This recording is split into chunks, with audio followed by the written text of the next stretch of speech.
As promised, we are doing the live code for this paper. Actually, is no, not this paper. I'm sorry, Vigneault's paper. So show and tell. Here we have the Gita repository. It's a very nice repository, in my opinion, because what they do is they go beyond the implementation and they implement the study for different recurrent models, or you can apply different CNN architectures. And so it is like a comparative study. And actually they provide a report as well. Actually inside there's a report, and you can, if you get the slides, I'm going to go over their slides. These are the guys who done it. So it's not the original authors of the paper. And they implement this paper. First of all, the common objects in context dataset, COCO dataset, it's called for short, COCO. COCO is a very, very famous dataset. It's very large. I mean, I'm going to show you the dataset here as well. You can download it from here. So all the train images, so gigabytes of images and annotations. And the dataset is, in some sense, very powerful. Specially constructed for this. I mean, it has many. It's actually COCO has semantic segmentation annotations as well, so it's a large data set for different applications. But the COCO image captioning data set is very powerful as well. There are other image captioning data sets, but this COCO is very powerful. But more importantly, COCO data can be easily manipulated in Python because there's a Python package for it, which is COCO tools package.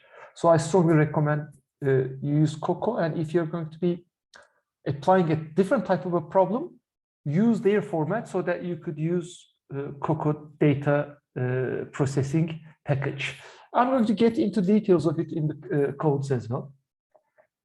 So in this data set, there's an image, and each image has separate 5 reference captions. So the ground truth for an image is you have 5 different ground truth. Because this makes sense. You can easily define caption an image in different ways. I mean, a man in black shirt is playing guitar. A man standing on a chair is playing guitar, kind of. So they're all correct sentences. I actually provide, so this is an example.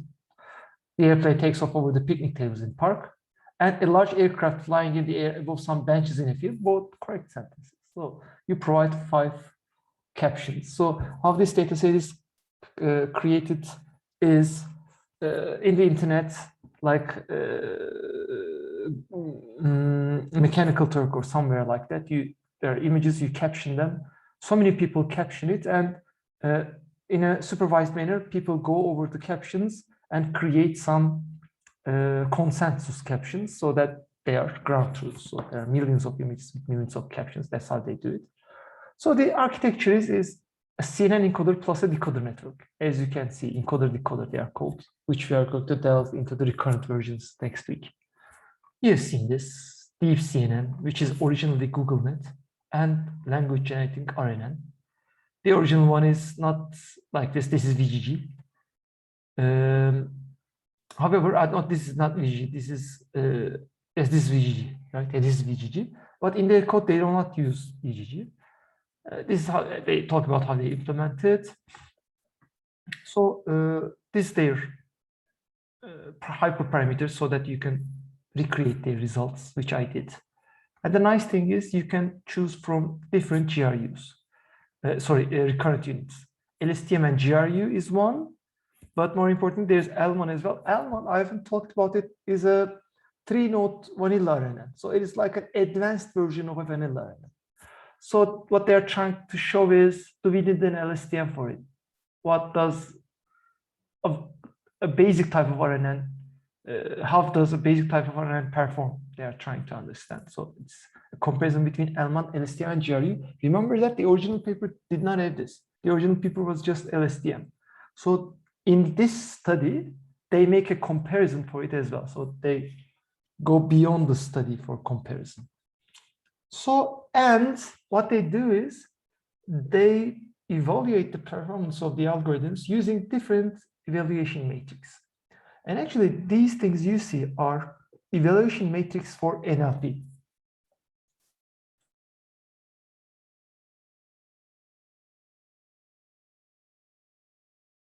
Sorry about that. So this blue 1, 2, 3, 4 and rouge or meteor or cider, they are all NLP or text comparison metrics. So you have a sentence, you have another sentence, how similar they are. You need a metric for that. It is not something easy. Some look at the distributions of the words, some take synonyms into consideration. So how do you model the synonyms?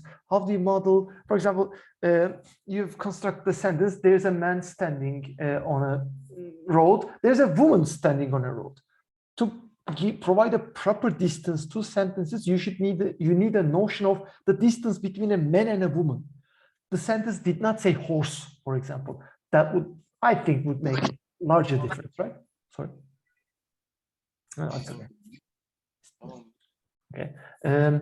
So, which in a way understands the semantics of words and creates a distance space for them, which is actually the word embedding itself. And in the following weeks, when we make a gentle introduction to NLP, we're going to cover these as well.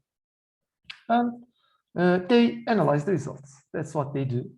And these are the results for L1, LSTM, and GRU. And frankly, they've got better results with GRU, which was not used in the original paper. And their CNN is not GoogleNet as well. They've used ResNet 34 layer ResNet, the simplest residual network of K. And these are their graphs, and these are their results. They provide a couple of images, which is the result of third epochs. They run it for third epochs. They run over the entire training set 3 times. And after the third epoch, they have their results. And no error results. They provide a couple of results. So a group of giraffes standing in a field and then surfing the waves in the ocean, perfect. But you can see these are simple images. One foreground fact, one background fact. One foreground fact, one background fact. One foreground fact, one background fact. Minor errors. A vase filled with flowers sitting on a table. It is not a table. But it's difficult for this residual network to differentiate a table with something. What this is, I don't know. It's a desk, something. I don't even know its name. If I went to a furniture shop, I wouldn't be able to name it. So I'm not surprised this CNN could not as well. So anyways, a cat sitting on a chair in a living room. There's a chair, there's a cat, there's a living room, but the cat is not sitting. So problems with localization. And then flying through the air while riding skis. Good. So if it said backflipping, maybe it was a perfect result. A living room with a couch, share table, and a television, somewhat related. So a large white vase with a bunch of bananas on it. Not related, but it's a difficult example. I mean, again, if I'd seen this for a moment, or maybe for a second, I wouldn't be able to make sense out of it as well. What is this? The cake? There's the bird. Oh, it's the cake. Wow. So again, a large white airplane flying in the sky. There's sky. There's something white, which is kind of a ceiling. I don't know, not a ceiling, but it's on top of a terrace, whatever. So and they provide discussions of their results. What I'm going to be doing, so they provide a following work. Visit their Gita repository, and these guys did solid work. Most of the Gita repositories are not like this, as you all know. So I'm going to delve into the code. Just like I said, if you're new into working with images, so if you're coming from computer vision or signal processing background, which most MMI students are in our department, this will be the first time you are going to be working with sort of vocabulary. But if you're coming from, IS background or data informatics, because I know some of you are working their thesis on NLP, you might find the word embedding used in this project to be, I don't know, naive. It's primitive, because it is primitive. Because in the end, when you're mapping the words to a vectoral space, you definitely want those words to be aligned in a sort of distance space where semantical differences of the words are somehow projected to that space, right? for that matter, this study is kind of primitive. Anyways, it can still create results. What I'm going to do is, I'm going to first go over the code. So this will give you an idea of how the proper CNN+RNN image captioning code can be created. So if you're interested in applying a model like this, I don't know, to a, just like I said, Turkish Instagram comment bot, you can easily apply it. So first, I'm going to be talking about the data. The data is, just like I said, the coconut. Sorry, not here. It was here, I guess. There are so many windows, I get confused. So this is the coconut. I've downloaded this. There are annotations. So what is the annotation format? The annotation format is, guys, the so-called, well, let me find it. Where are you? It is here. The so-called Json format, guys. And the Json format is a very simple format. Actually, in these files, they have tens of thousands of annotations. To make it simple, I'm going to open this file, which is this file, guys. This file. So this is inside of this file looks like this because I created an annotation file which includes only 2 annotations so that we could analyze it. The annotation files actually include tens of thousands of annotations. So what is a JSON file? If you've never heard about it, it's a data structure format usually used in web applications. It's an XML type of format, so you just put it here. So I'm just going to copy and paste it, and anything that I found it on the internet, you can visualize it. So it is structured. So there are 2 images, and there are annotations. For example, this is an image. This is the name of the image. This is the ID of the image. And there are annotations as well. There's an annotation. For example, this annotation will relate to the image with ID this. So for example, this is the same ID. So if we could check this image, as you can see, if I could check that image, let me just check that image. Let me check that image. Let's see. You're not going to do it, but trying to give you an idea. So this is, so what was the caption? A man with red helmet on a small moped on a dirt road. So I guess that's the caption. So it is this format.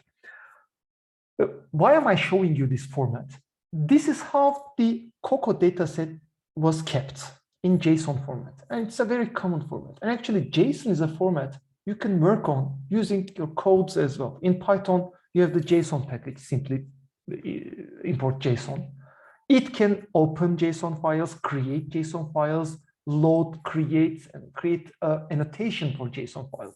So imagine you're creating your own library for just like that so-called Turkish Instagram comment bot. Image input and the comment output, more than 1 annotations if you need them. What you can do is you can manipulate a JSON file with these fields to construct your own. How you can do this is, you can do this in Python, you can do this in MATLAB. What I usually do is, since I'm coming from electrical engineering background, I do my data preparation in MATLAB, I do my deep learning experiments in Python. In MATLAB, there's a library for it. It's JSON code. When you run this up, it reads it. So just the same thing that you've just seen on that visual thing. So images only. You can see it. So you could write a simple code in MATLAB. You have the same thing in Python to create your own repository. For example, you have written a program which gets data from Instagram website, because which is public. It downloads the image, it creates, it gets the comments. You can create your own library for your own project. It's very simple. Why would I need this format? It is because the COCO Tools library that I've downloaded here, this COCO Tools library, the data loader, these files are here. Data loader is a file in this project. It already has this COCO Tools library. So since COCO is a large library every researcher uses, there are many codes for this library to be used and implemented. So if you follow their format, you can implement any image captioning or similar results. So I strongly recommend you do this kind of thing, because the first thing is how you are going to manipulate your data, or in which format you keep it.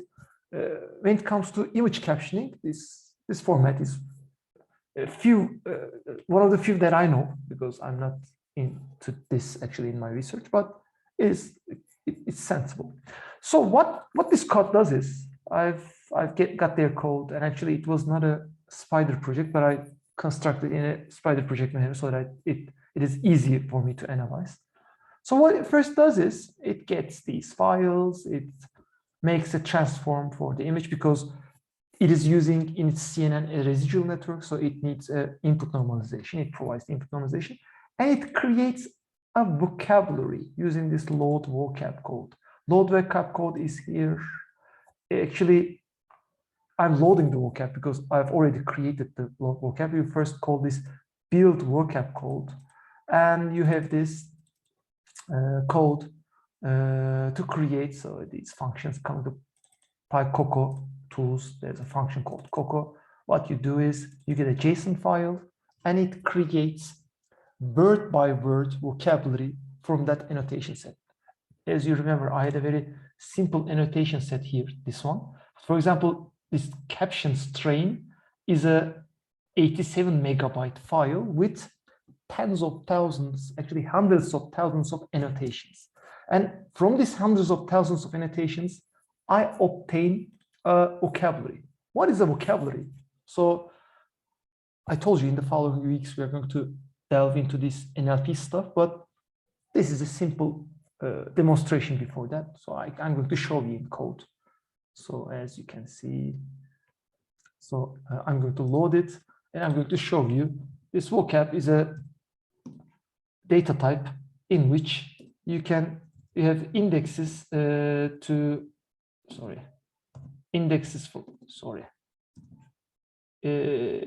to words. For example, you have 11,000 different words, so index to words, which is block try words, and or you have the word to index mapping as well, because to make it work fast, it has both mapping. So this type blow try to the number, the same number, it indexes different words here, guys, as you can see. So it creates a vocabulary.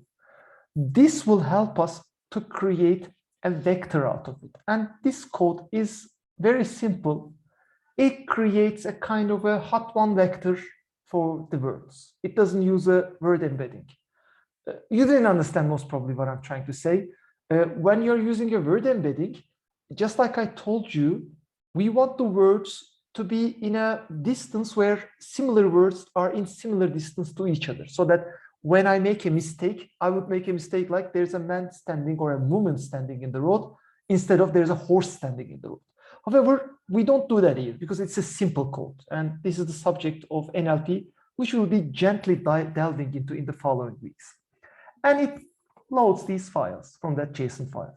This is actually, if you're not coming from the NLP background, this is the most important thing that you can learn from this code, because if you're going to apply a captioning problem, this is where to start, just like I said. And in the end, it creates this model, which is encoder and decoder. It does not create the model in a single fashion. It constructs the encoder and decoder separately so that you can change it. You can use a different type of a decoder when you're modeling code, and different type of encoder. And this CNN, it is a file of models, and the CNN is actually, it loads the pre-trained residual network 34. You can change this, make it residual network 101, because in PyTorch you have this. In PyTorch libraries, you can download this. Okay, this models, as you can see, this Torch Vision in this library. When you import models, there are many models you can download and use. This code uses it, and here in the RNN parts, you provide the recurrent units. You wanted to use a GRU or an LSTM or L1, and actually it is provided as an argument. And in the original code, you can run it with arguments in a command line. I didn't do that, but since they had the best results in GRU, their default is GRU. So in the codes that I've run them with GRU. I'm going to show you some results. So you select which recurrent unit, and it constructs the recurrent unit accordingly. So it's a very simple network, guys. CNN last layer taken and fed to the GRU, and GRU is constructing words in a similar fashion to Karpathy's work, which is show and tell architecture. And here it does the training. This is the backpropagation, nothing else. It accumulates the losses for batches. So first the gradients of the decoder in the backward direction, then gradients of the encoder. So it's a very simple code actually, because it's a simple idea, but it's a nice wrapped up code. And in the end, it saves the models and gets some results. What I've done is, I wanted to understand how it works, because when you read their paper, you don't understand how it evolves or what it can or it cannot do. Just like I told you in the previous hour, they give examples of their best cases or worst cases, I don't know, but you don't understand it until you run it yourself. And actually, I've run it myself, guys. I'm going to show it to you now. So what I have done is I have run the code training with batch sizes they have advised us to, which is 128. So at each iteration, 128 mini batch of images were trained. And I have taken checkpoints at every, starting with 500, at every 125 iterations. So Epoch 1 iteration 500, Epoch 1 iteration 625. And at that point, I've taken a sample from the validation set, a random sample, and constructed the image caption and wrote it over the image, so that in different images, I've done it for very different images so that I could get a sense of it. I tried to understand how the results evaluate. I mean, it takes a bit long because I don't have a GPU. It takes a couple of days to do it. But if you have a GPU, you can just do this experiment very simply, guys, in a day maybe. Or maybe if you have a strong GPU, much faster. So let's start. Guys, this is Epoch 1, the first iteration, first epoch after 500 iterations. You don't see it because it's on the other screen. So it's here now. Epoch 1, iteration 500. Remember, I had 128 batches in my mini batch, images in my mini batch. So if it is 500, it is where the network is trained by 500 times 128 images. So it's like 64,000. And I'm going to increase it 125 iterations. So it's going to increase 16,000 images at my each sample image. After using 64,000 images, I see something fantastic. The network can create regular sentences. Because the ground truth is a white and light brown cat, very detailed, sitting on the top of a kitchen counter in front of the microwave. This is the ground truth. What the network provides after only training with 64,000 images is a cat is standing on a desk in a room. It's a proper sentence. And I wouldn't say that I wouldn't say that it is wrong. I mean, it is not correct, but it is not a wrong sentence. I mean, it's this kind of a desk. This is kind of a room, and this is a cat, and the cat is sitting. So the thing that surprised me is because I'm not working on this stuff. This was the first time that I was experimenting on an algorithm like this. With very little data, guys, very little data, this thing was able to learn to produce a proper sentence. However, don't get me wrong. Remember, the network, the CNN part is pre-trained. We didn't have to do any training for it. It was pre-trained. So starting with the first image of the first iteration, the first batch, mini batch, we had the correct, how should I put it, high-level features. So the thing that it actually learned in the first 64,000 images was to construct a proper sentence, one, and to match words with the features. Cat to cat, desk to desk, sitting to sitting. Most probably it learned a cat is sitting together because from a cat which is in this shape. And desk to desk, kitchen to kitchen. So 64,000 images was enough for the GRU to learn these mappings from high-level features to words, and plus to construct a sentence which is true. But when we continue, we will understand what is missing and what was difficult for this network to learn and what is the real challenge.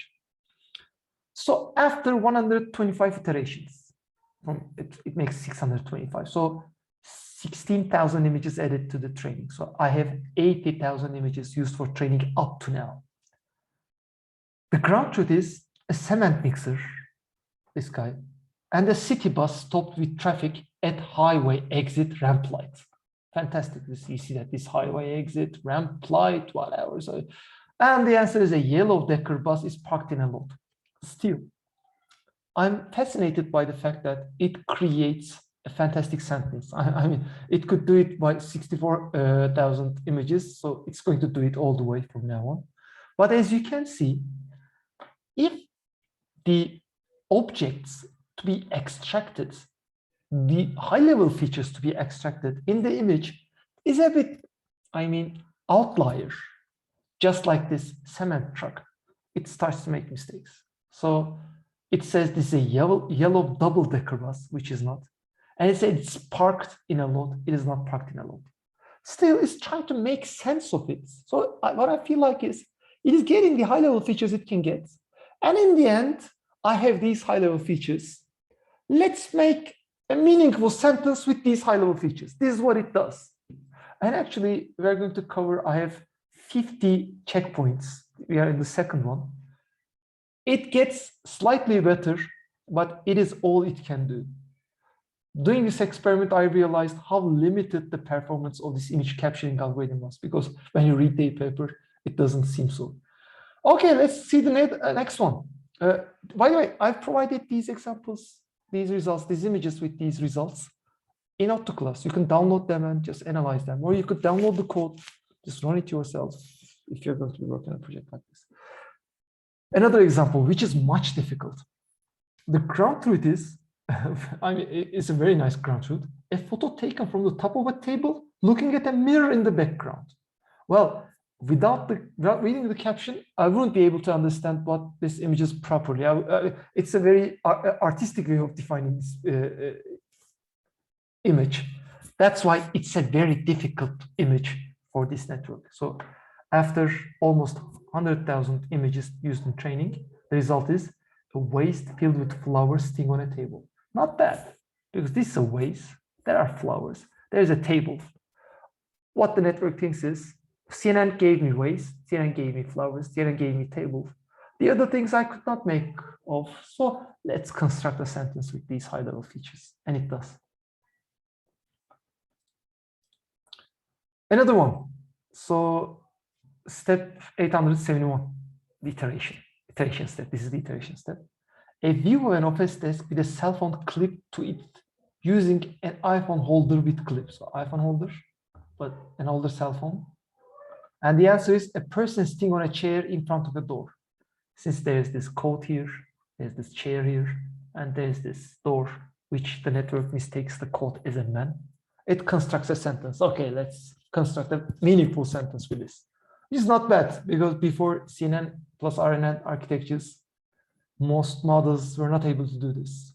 They construct sentences, meaningful sentences, which does not necessarily relate. I mean, it relates with the picture, but does not necessarily correctly relates with the picture. So another one, again, difficult images. Small groups of people, including person walking a dog, are scattered about an outer area encompassing blah, blah. It's cut. I didn't care about this crop. A man is sitting on a motorcycle with a dog on the back of it. Again, I have some features. I think there's a motorcycle here. I think there's a guy, there's a dog. Let's create a sentence, meaningful sentence using these features. And this capability very slowly evolves in the iterations, guys. So another one, comparatively, relatively, a simpler sentence. A living room with a dog and a cat sleeping on the floor. A dog sitting on a couch in a living room. Dog, couch, living room. We have a little problem with localization. It is sitting in front of the couch, not on the couch, and we are missing the cat. Most probably, it gets the best 3 features it can get and construct a sentence. The perfect one. A man reaches into the air with a tennis racket in an attempt to hit a flying tennis ball. A man swinging a tennis racket on a tennis court. Nice. But you see, this is a very simple example. Background, tennis court, foreground, the guy, and the action somehow related to some sentences. But this is an indicator that it is evolving. Guys, I'm going to leave there are 55 checkpoints that I've provided in the example. So I'm going to just, there's some fantastic example here. I'm not going to choose this one. A man who looks like Two-Face with a creepy smirk on his face. Two-Face guy with a creepy smirk. Like this, he's talking about this smile. A nice way of describing it in the ground truth. A man in a suit and tie looking at a cell phone. Fantastic. Most probably, because it looks like it is looking at a cell phone. There's no cell phone. So I think this is a nice example. The network starts to relate to concepts which do not visually exist in the image. So it is kind of a evolution, in my opinion. I'm going to jump into further results. There are very nice results. I strongly recommend you check them. I'm going to get to Epoch 3, further Epoch 3. I'm going to show you this. For example, a cat rests on a sofa next to a remote in front of a laptop in the living area. A cat lying on a bed with a cat. Still, we have some problems. And for example, a small girl smiling and sitting behind a large round pepperoni pizza in a restaurant, a pizza sitting on top of a white plate on a table. Still getting the best of the features and trying to construct a sentence. Just like I told you, it has only this capability. Get 3 or 4 or I don't know, 2 best features from the image, construct a good sentence which makes sense. It doesn't say a pizza is sitting on a horse, because it doesn't make sense. Somehow it gets the idea what sits on what is near something. So it has this idea, gets the features and construct a sentence. That's one part is the CNN's capability, the other part is the RNN's capability, but that's it. And it actually does not evolve much. Let me get to, I have very nice results. A hot dog with pickle and tomato topping sits on a plate. A sandwich and some fries are on a plate. There are no fries. But it is nice that it's relating to some features which are not visually visible, in my opinion. 4 men sits at a table with dishes and beers in front of them, and then a woman sitting at a table with a cake. This is iteration, the late iteration too.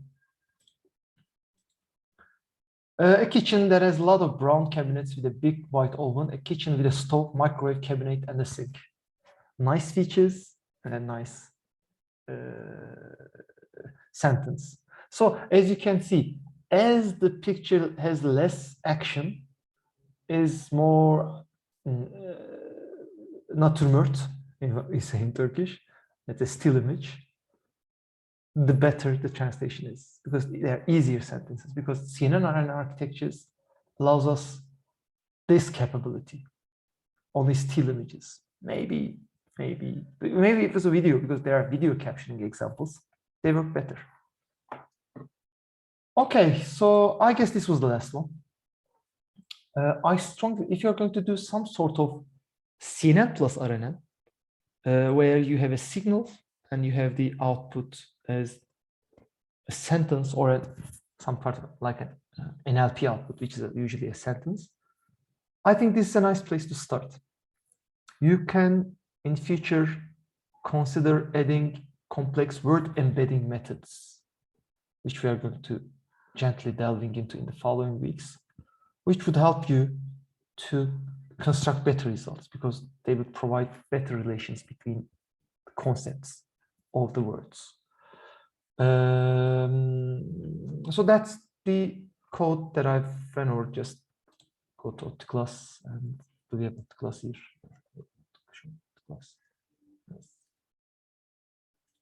No, we don't have the class. Let me get to class, show you where it is, and get your questions. So next slide. I have the results here, validation results here. Okay, and you can just download the code from here as well. So that's all I'm going to say about the code. Any questions you want to discuss?